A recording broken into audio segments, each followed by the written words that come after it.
Hi guys! Welcome back sa ating channel. And for today's video, magre-repat tayo. Itong Wandering Jew na nakasabit dito sa may aircon. Yan. Nire-repat natin siya at ilalagay ko siya dun sa pader. Pakita ko sa inyo. Dun ko siya balak ilagay. Dun. So, ayun. Start na tayo.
Siya nakasabit na,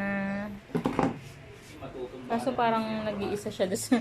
Bigla na lang siyang may wandering Jew doon sa pader, pero carry lang yan.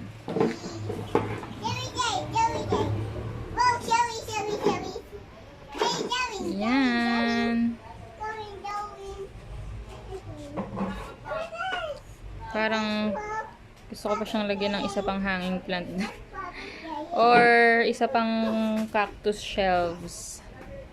Since ang bilis lang nung pagpapat natin, pagre-repat natin ng Wandering Jew, i-video ko na rin yung pagre-repat ko nito mga snake plant kasi bala kong pagsamasamahin sa isang side ng pader yung mga snake plants ko. So, yan. Game. Repat na tayo ng mga snake plants. Konti lang naman to. Tapos meron akong dalawang bago na galing sa barter, tas isa pa, bali tatlo yung bago kong snake plant. Yung isa bigay nung kapitbahay namin. So, yan, magrepat tayo ng snake plant. Ilagay natin sila sa mga white pots para magandang tingnan.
Guys, yung mga nirepat kong snake plant, ito yung nasa loob dati ng bahay na snake plant ko.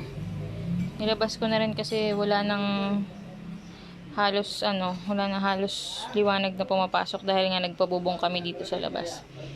Anyway, ayan, nandyan sila dyan sa pader na yan sa may bakod. So, ito yung natira sa pallet na ginawa naming sofa. Gagawin ko pa yun ng mga plant shelf or plant stand. Tapos, ito yung mga kalat ko. Hindi ko pa naayos. Yan siya. Meron pa sana akong dalawang snake plant na iriripat kaso wala na ako white pot. Kaya next time na lang. So, ayun lang guys. For this video. Sobrang ikli lang. Bye!